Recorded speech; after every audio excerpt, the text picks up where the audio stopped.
Alors, je ferme l'image ici. Et on en avait pris deux autres, en fait, sur lesquels on va travailler.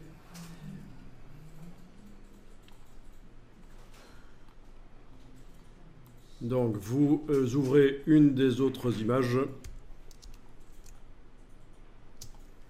Et on va donc voir comment on peut faire de la retouche rapide en utilisant l'historique. Donc, je vous rappelle qu'on a été modifié précédemment le nombre d'états d'historique dans les préférences performance.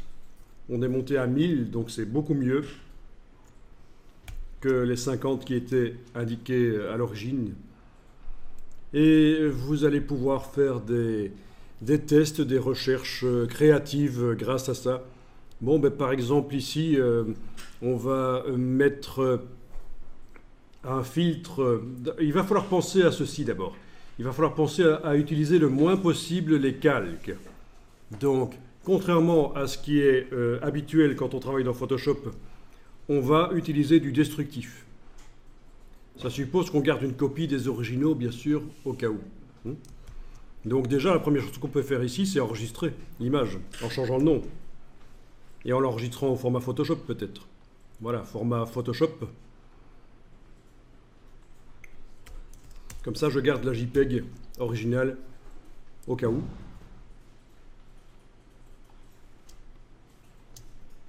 Alors ici, dans l'historique, voilà, on voit qu'on a ouvert l'image et qu'on l'a enregistrée. On va faire différentes choses. Par exemple, vous allez pouvoir demander une détection des contours pour faire une espèce de dessin. Donc menu filtre, esthétique, tracer des contours. Voilà. Filtre, esthétique, tracer des contours. Et alors Photoshop trouve les contours dans l'image d'une manière assez simple. En fait, je vous expliquerai comment ça fonctionne. Ça n'est pas très compliqué à comprendre.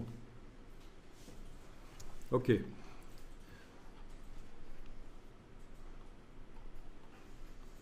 Alors, ce qui est intéressant, c'est que dans chacune des couches, on a des contours un peu différents. Si vous allez dans la palette des couches, si un jour vous voulez faire un dessin avec la fonction tracer des contours, allez jeter un petit coup d'œil sur la palette des couches, dans la palette des couches, et cliquez sur chacune des couches pour afficher.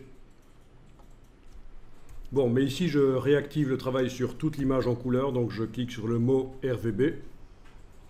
Et voilà, tout le travail est réactivé sur l'image en couleur. D'accord? Donc, l'erreur habituelle du stagiaire, c'est quand je dis de cliquer sur le mot RVB, il clique sur ce mot-là, qui n'est pas un mot. C'est une case à cocher. Et donc, il continue de travailler sur la couche bleue uniquement, mais il visualise toutes les couches. Et c'est là qu'on se demande pourquoi ça ne fonctionne pas. En fait, il faut vraiment réactiver le travail sur l'image en cliquant sur le mot RVB. Toutes les couches sont activées. Bon, donc on a fait un tracé des contours. Il nous a trouvé les contours. On peut enlever les couleurs, ce serait intéressant. Image, réglage, désaturation. Image, réglage, désaturation. Je vous rappelle que si vous êtes en train d'utiliser des calques de réglage, ça ne va pas fonctionner. Dans ce cas-ci, dans le cas de recherche graphique rapide sur avec la palette historique, il ne faut pas utiliser les calques de réglage, ni les calques d'une manière générale, c'est à éviter. Alors, qu'est-ce que je peux faire avec ça?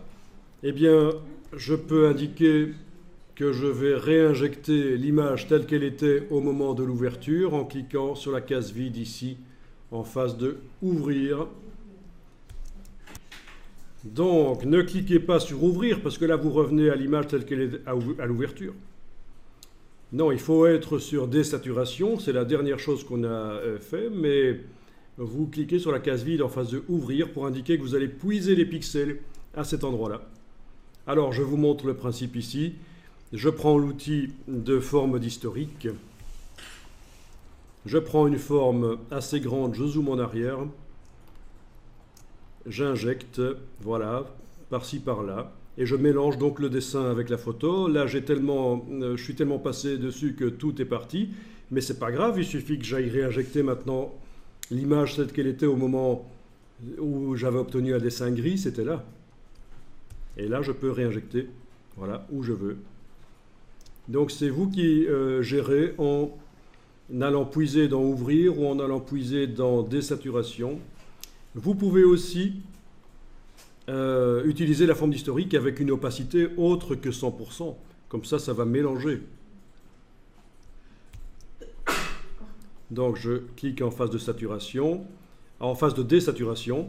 J'injecte l'image avec le dessin, mais comme j'ai mis l'opacité de la forme d'historique, l'opacité de l'outil à 40%, bien ça ne remplace pas complètement, ça mélange. Et donc ça peut être sympa. Mais ce n'est qu'un exemple parmi plein d'autres en fait.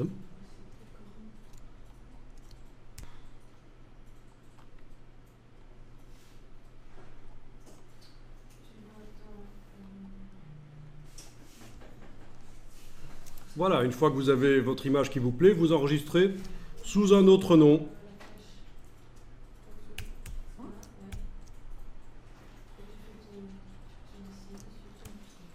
Alors, d'autres choses, une fois que je suis arrivé là, j'ai enregistré, ok, mais je vais continuer à faire image réglage, teinte, saturation, par exemple. Et je vais cocher la case coloriser. Donc, ça oublie complètement les couleurs et je me sers du réglage pour teinter la totalité. C'est image, réglage, teinte, saturation, cocher la case coloriser. Et voilà, je peux donc donner une teinte à l'ensemble. Ne jouez pas sur le curseur luminosité, ça ne fonctionne pas. Ok.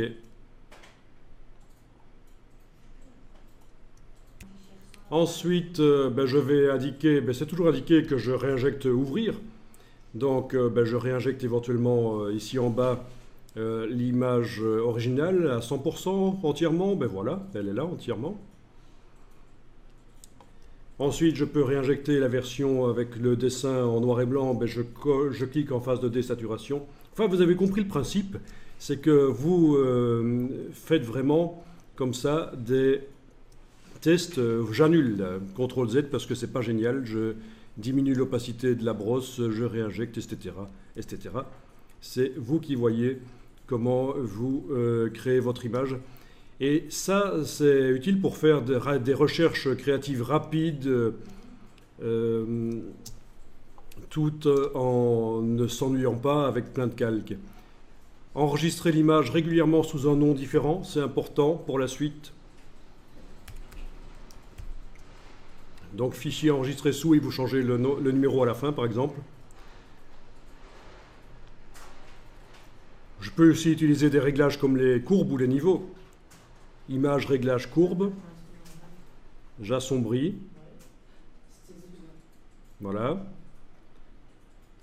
OK. Je peux revenir en arrière aussi et injecter le dernier réglage que j'ai fait. Donc jusqu'à présent, ce que j'ai fait, c'est que je restais sur le dernier réglage que j'avais fait et j'allais rechercher d'anciennes choses. Mais je peux aussi très bien appliquer un réglage, revenir tout de suite en arrière, l'étape d'avant, et dire que j'injecte le dernier réglage que j'ai fait. Et là, je clique sur la case vide. Donc c'est une approche différente. Et là, j'injecte à 100%. Voilà. Voilà. Donc je recommence pour ceux qui auraient loupé. Je peux très bien aller dans Image, réglage, teinte, saturation ou filtre photo. On va essayer filtre photo. Image, réglage, filtre photo. C'est-à-dire aller appliquer un filtre sur tout. Voilà.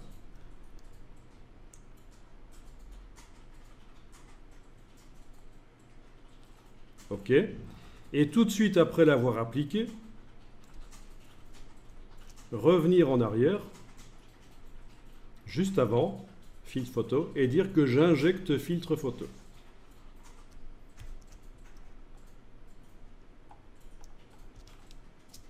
CTRL Z si c'est pas bon, et j'essaye d'autre chose, voilà.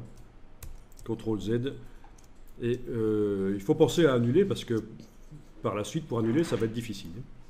C'est le principe ici, c'est que on travaille sur un seul niveau, un seul calque, on fait du destructif à fond. Enregistrer sous, toujours sous un nom différent, je mets un numéro chaque fois différent à la fin. Bon, ben on dirait que j'ai 4 versions finalement. J'ai la version JPEG originale et j'ai des versions enregistrées avec des noms différents. 1, 2, 3, 4. Voilà. Il va falloir décider à la fin laquelle est la meilleure et garder seulement la meilleure, bien sûr. Voire même mélanger des versions, c'est ce qu'on va voir après. Vous pouvez très bien, après avoir fait plein de versions différentes, faire des mélanges entre les versions. C'est assez infini les possibilités.